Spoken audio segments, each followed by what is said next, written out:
So we're going to talk about geriatric trauma. I'm actually the oldest person in our department. Yes. And I have been beaten up many times in my life. So it's an appropriate lecture for me. Okay, so what are our goals and objectives? We're going to learn how to evaluate trauma in the elderly, how to manage trauma in the elderly, and especially we're going to talk about some special considerations when you're evaluating and treating trauma in the elderly, especially some pitfalls and some pearls. Right? So first, we're going to talk about why. We're going to go over some pathophys and some principles.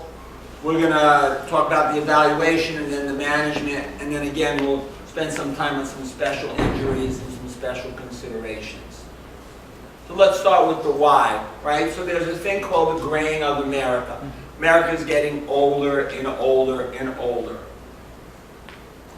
right? The elderly right now are about 15% of the population, but they're the fastest growing segment. Actually, the fastest growing of the fastest is people over 85 years of age, right? By 2020, probably about 18% of the population will be the elderly, right? We use and us elderly, we use the largest portion of health resources. Well, most money is spent by us, most drugs are used by us, well, depends on what kind of drugs. And the most utilization of the ED is by us. All right, so we're all getting older, and the elderly is special, right? The pediatricians like to say kids are not just young adults. Well, we're not just old adults, right? And here are three, not just old adults, but very special adults, okay? And here are even three more special adults. Everybody in this picture is over 60 years old, right? Even the best, the good-looking guy in the middle. Okay, so why geriatric trauma? So the fifth leading cause of elderly death. Trauma is less common in the elderly than in the younger population, but there's more mortality. So a lot more morbidity and mortality. However, with proper management, most elderly people with trauma will do well. So it's important to know how to do this. So first, how do the elderly get injured? Falls by far the most common in the elderly. About 75% of significant trauma in the elderly are due to falls. Second is MVAs. Collisions, but especially pedestrian struck, probably because when we try to cross Queens Boulevard, we can't move so fast. You get a guy like Blumberg gunning down Gernsheimer. I don't drive. Oh, you don't drive. Burns. The elderly with large percentage of burns don't do very well. Assaults are the next, and that includes assaults from abuse. And then penetrating trauma is very low in the elderly compared to the younger groups. It's only 4%.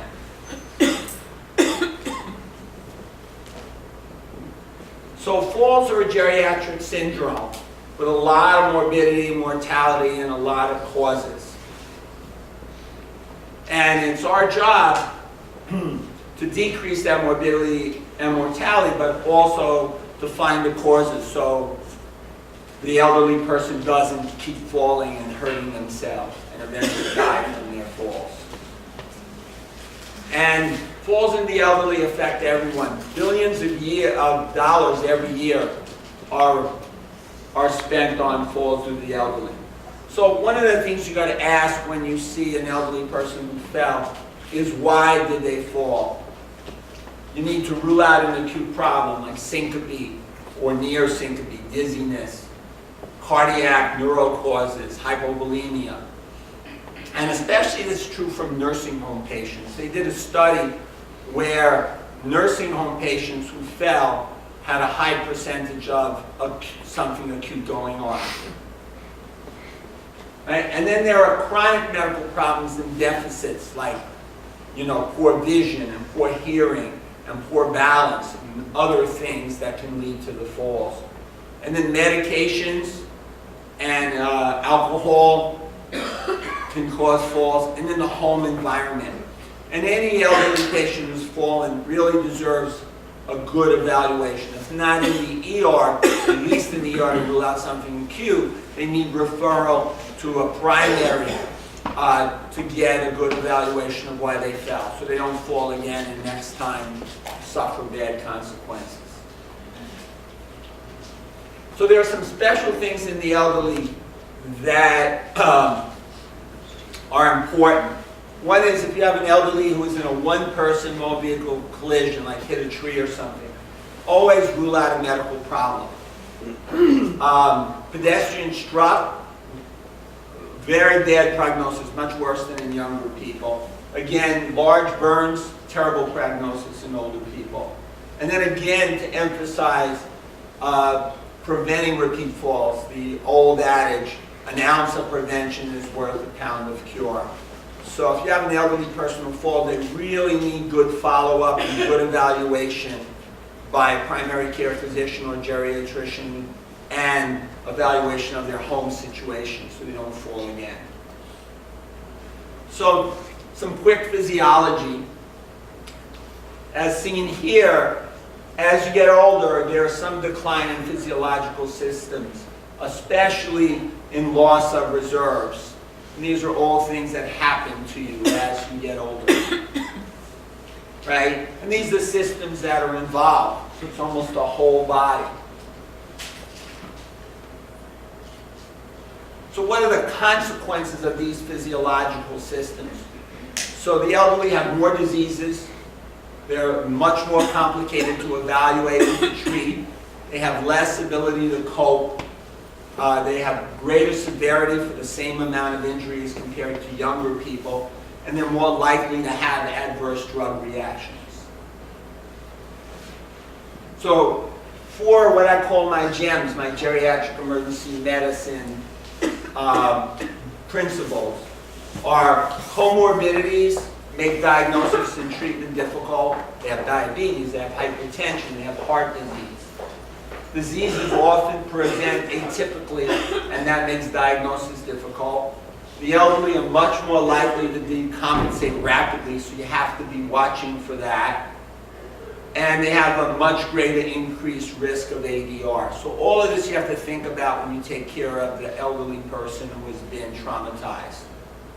Just like I'm being traumatized by all of you guys right now. Right. So in geriatric trauma, morbidity and mortality is greater than young people. The triage, the evaluation and treatment are more complicated. And significant injuries, if possible, in the elderly should be brought to a trauma center. And there are some good studies to show that bringing an elderly person with significant injury to a trauma center does increase survival. Right? So we're going to start with the primary survey and resuscitation, right? It's the same. You're going to go through the A, B, C, D, and E, but there may be some differences, as we'll see. Right? So again, as you know, just a very quick summary, when you have somebody who's had trauma, you have your primary survey, your A, B, C, D, and E. Airway plus C-spine, plus as you find things resuscitating them, PRN. You then check the breathing, then circulation and control of hemorrhage, then disability, then exposure, plus environment. And obviously we're doing a lot of these things at the same time, right?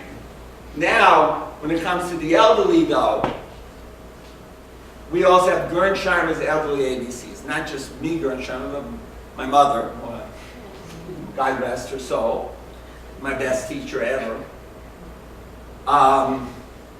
So A is, they often present atypically, so you have to be aware of that, and you have to be very attentive and pay attention to that.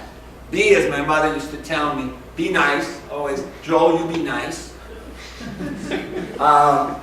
In fact, yes, I was working with my aunt, And he thought I was going to beat up this older guy my age, 67. Probably figured he's the only guy I could take. But he was so afraid. He said, "Don't you mind? I thought you were going to punch that guy." I said, "No, my mother would turn over in her grave if I punched that old drunken guy." All right, C, be compassionate and caring. And S, supportive, and also think about social issues with the elderly. Those are special ABCs for the elderly. So what about the airway and the elderly? So again, take extra care to avoid hypoxia, give oxygen, make sure their pulse ox is good. Bagging may be more difficult, especially if they don't have their dentures in. You usually have to intubate earlier, and intubating may be more difficult in the elderly, and their C-spine is more likely to be injured than it is in younger patients. And then if you're going to use RSI, you have to adjust the doses. A lot of these elderly patients may have renal disease. For example, we had someone a week ago at UHB who had bad renal failure, and someone was going to give him sucks. It turned out the patient had hyperkalemia, and if we had given sucks, we may have had an arrest. We wound up giving rock instead, right? Again, for breathing, avoid hypoxia by giving appropriate O2 and ventilating appropriately. The elderly are more likely to have chest wall injury leading to pulmonary complications, so be aware of that. There's more likelihood of respiratory failure and need to intubate earlier. And don't forget to give pain medications and to give good respiratory care like suctioning and stuff like that. What about circulation-controlled bleeding? Well, remember again, the elderly have decreased cardiac reserve, so they may decompensate much quicker. They don't respond well to hypovolemia, and the clinical evaluation may be very misleading. For example, we always talk about tachycardia being the first sign of hypovolemia and trauma. But if you have an elderly patient who's been taking a beta blocker, like metoprolol, you're not going to see that tachycardia. Or if they have a pacemaker in, or if they have a sick sinus syndrome. So you can be misled by looking for that tachycardia and not seeing it and saying, hey, they can't be hypovolemic. The same with the pressure. Most elderly people tend to have a higher systolic pressure than the younger ones. So we always talk about, well, a blood pressure systolic approaching 90, we worry about in trauma. But in an elderly person, some studies have shown that maybe a systolic less than 110 should get your antennas up and make you start to worry and start to resuscitate more aggressively. And then always close monitoring and look for bleeding very carefully. Right, so where are places to look for hidden bleeding causing shock, especially in everybody, but especially the elderly? So always, number 1, the abdomen, number 2, the chest, number 3, the retroperitoneal space, number 4, the pelvis, and number 5, the hip and the long bone. As far as circulation go, again, you want to be aggressive with early fluid resuscitation and transfusion. On the other hand, you want to make sure you don't fluid overload them. So it's tricky. Again, you want to look for hidden bleeding, and you want to be aggressive in imaging these patients. You want to consult surgery fairly early, and sometimes IR early, right? And one thing that you usually don't have to worry about in young people, but you have to worry about in the old, is you may have to reverse anticoagulation. Because older people are more likely to be on things like the Bigatron or Coumadin. Right? So what do we have here? Bloomberg, what is that? We're saying in Yiddish, what's that? Any context? What's that? Trauma? Could be blood? Yeah, that's blood. Hemothorax. Very good, Bloomberg. You pass. Okay. D is disability. And again, this can be tricky in the elderly because they may have a pre-existing cognitive deficit. Also in the elderly, the brain is at greater risk for injury, especially subdural hematomas. Right? Why subdural hematomas? Anybody? Because most of us elderly have some brain atrophy. Not me, but some of the other guys back there. So the veins are stretched, so even minor trauma can cause subdurals. And I've seen this a couple times at UHB, where there wasn't a good history of trauma, and these guys wound up having bad subdurals. Spine and the cord are at greater risk for fractures and for CCS. So what does CCS stand for? Central cord syndrome. So what is a central cord syndrome? Central cord syndrome is when the symptoms, upper extremity weakness compared to lower extremity is intact. Right, so, the and this center is part really a disease much more of the elderly than the younger, right? You're in a fender bender, right? And it doesn't seem like they had much trauma, and now they come in complaining of greater weakness in the arms than they do in the legs. And so you want to be very aggressive about using CTs in the brain and the spine in the elderly. And we talked about today at the topic review, we talked about CT versus X-ray. I think for the elderly, if you were worried about a C-spine injury because of tenderness, that would be a group I definitely would pick a CT over the X-ray. A lot of degenerative arthritis makes it hard to read a plain film. Also, you're not that much worried about giving radiation to us altocockers. So, Rich, you want to translate what altococker means for these young guys? I think a picture.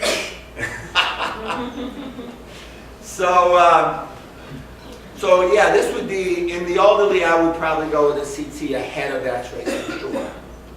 And then again, we talked about watching out for anticoagulants. Right? So,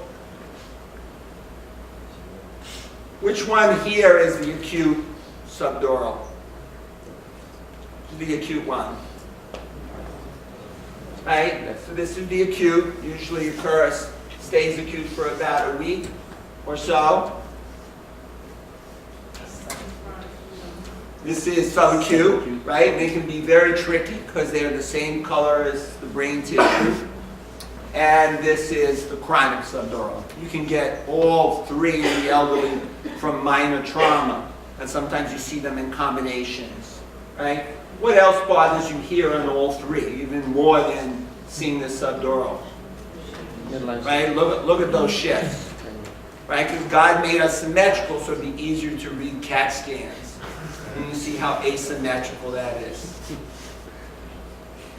So even something like this, where it may be hard to read, at least this shift, which immediately should get you starting calling neurosurgery, you can read easily.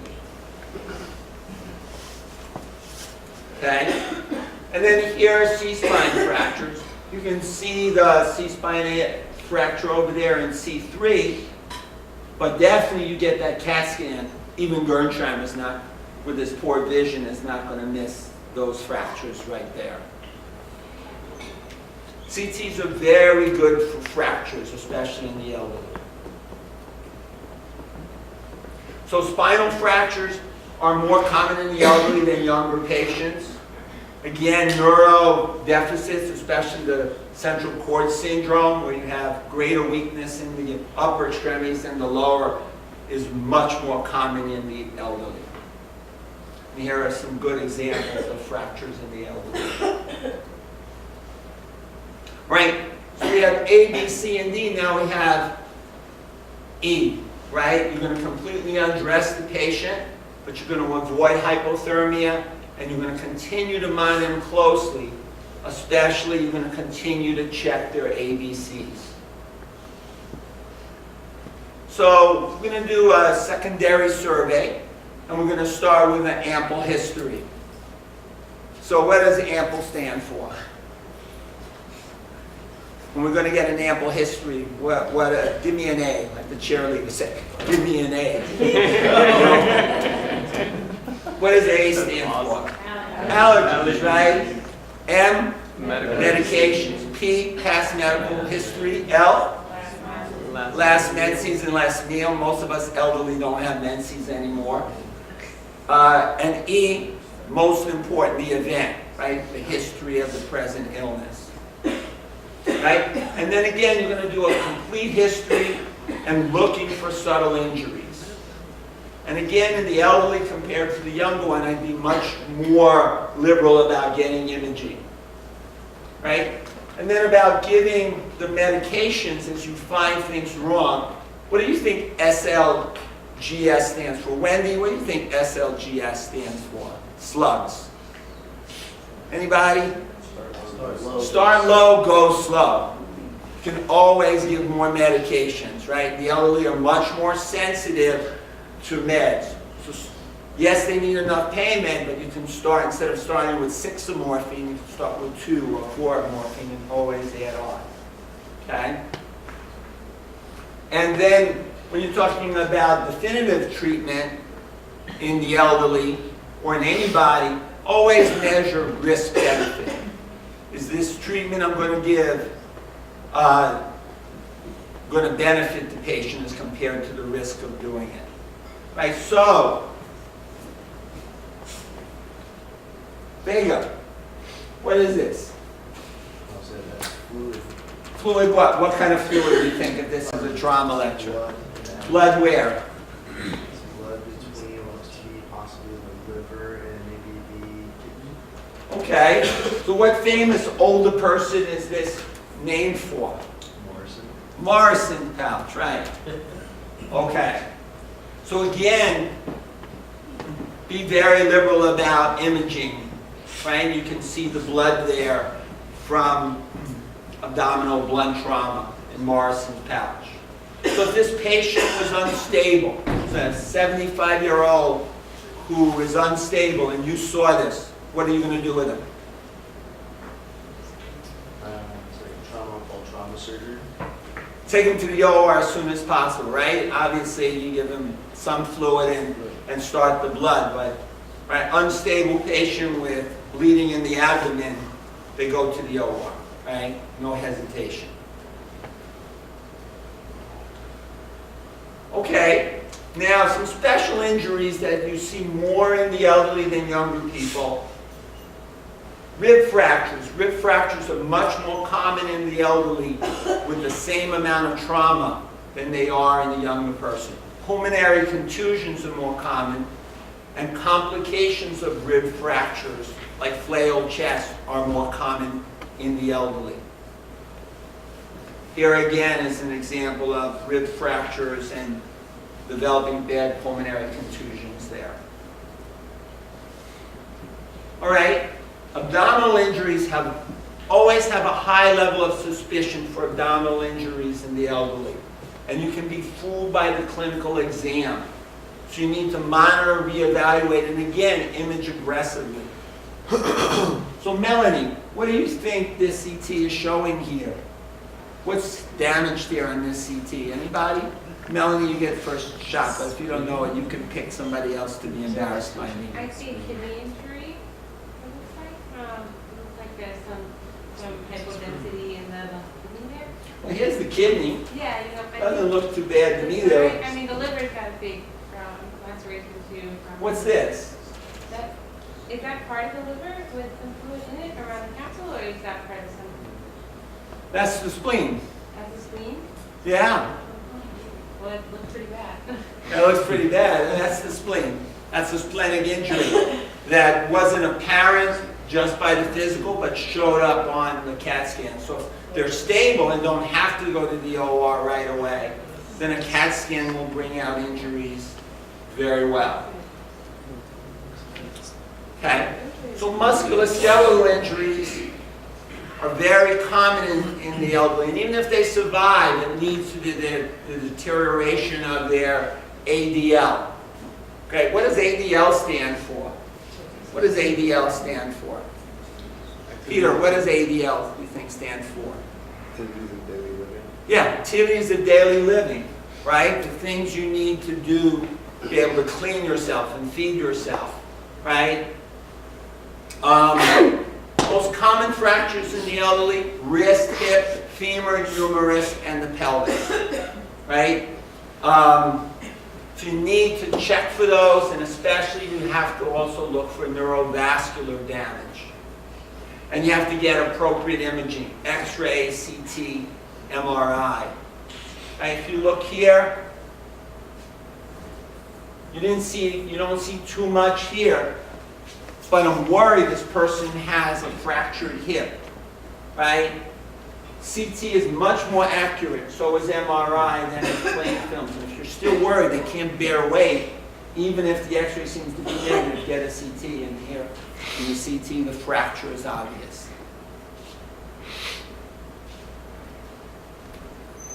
Right? Colle's fracture, most common fracture in the elderly.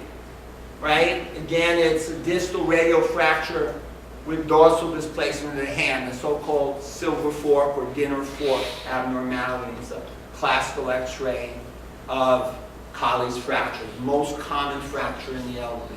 So you're an elderly that falls on an outstretched hand, always be very suspicious of a Colle's fracture. Okay? Again, hip, femur, and pelvic fractures, very common in the elderly. The hip X-rays may not show a fracture. CT is better, and MRI is even better. When I had my hip fracture and I walked on it for a couple months, the X-rays were only read as DJD. And finally, when I got an MRI, it showed that I'd been walking on a fracture for several months and it was deteriorating. So here again, an example. You don't see much on the regular X-ray, but when you get the MRI, it shows a definite fracture. Again, with hip and femur fractures, very important in the elderly is to get them fixed and so they can get mobilized. Elderly patients who wind up staying in bed wind up doing very poorly. Pelvic fractures are more common. They're more likely to bleed, and you want to be aggressive in stopping that bleeding with IR's help. So how do you manage musculoskeletal injuries? Again, the ABCs: pain control, and then treatment. The least invasive, but the most definitive procedure that allows the patient to get immobilized early. Right? This is my aunt, actually. She had COPD and was in a kind of a nursing home, but was getting around okay. And one day, she tripped on her oxygen line, fell, broke her hip, and wound up not getting fixed right away, staying in bed, getting pneumonia, getting sepsis, and dying at the age of 95. All just because she tripped on her oxygen line. So elderly who do break their hips or their femurs don't do well. Some soft tissue injuries: elderly skin tears and breaks down. It more easily gets infected. You want to make sure you give them good wound care. You want to make sure you avoid any pressure ulcers. You want to make sure they have tetanus immunization and they get good nutrition and hydration. One pearl that I have found: you have something like this where the edges is very friable. A nice suture to use is what? What do you think if the edges of the wound were friable and you wanted to stay away from the edges? And you had this big gaping wound, what might be a nice stitch to use?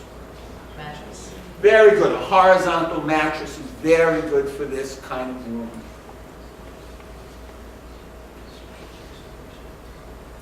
Okay. So another special consideration in the elderly is to think about abuse and neglect. It's actually fairly common, and we should consider this, again, just like in kids, if injuries do not make sense, right? Somebody says, hey, you know, this person broke this bone by this mechanism, it just doesn't make sense. Or you see signs of neglect. The person is dirty, not well taken care of. The person has bruises all over the place. The person has maggots on ulcers. Things like that should make you very, very suspicious. And if you're suspicious, get social work involved and report this. And don't send them home to an unsafe place. Right? What about disposition of the elderly who have trauma? Well, your threshold for admitting them should be less than admitting younger people, believe it or not. Because they may not have any support at home. So you always have to make sure you're sending them home to a safe environment. They may need to be admitted because their comorbidities, their diabetes, their hypertension, their cardiac disease may have exacerbated from the trauma. Or they may need pain control, or there may be safety or follow-up issues. And then always, too, consider rehab and end-of-life issues in the elderly. Right? So don't discharge them to an unsafe environment if you have an elderly patient with trauma. Right? So always discharge them with close follow-up to a safe home. Use social service if you need them. Make sure they have a good primary care they can be referred to, or if not, at the county, we can refer patients to the geriatric clinic. If you have an elderly person you're worried about, but you're sending them home, give them a referral to the geriatric clinic. You can go directly there.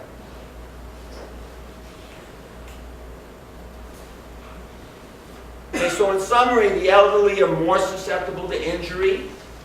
They have higher mortality and morbidity than younger people for the same amount of injury. The mechanism of injury are different, with falls being the greatest cause of injury in the elderly. You always need to rule out an underlying medical cause that led to this trauma, again, like syncope or an arrhythmia, etc.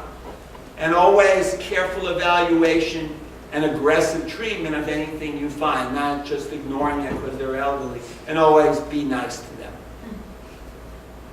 So here are my references, and I especially like this one because thanks to an old guy in the back, I was able to we were able to have a chapter written in this book, and I actually thank Rich for that. And we talked enough about elderly people, so these are the two youngest people in my family. Although I think I'm better looking than both. And any questions? Rich, did you see were you in here for your picture, by the way? Oh, shucks. So any questions at all? Okay. Enough.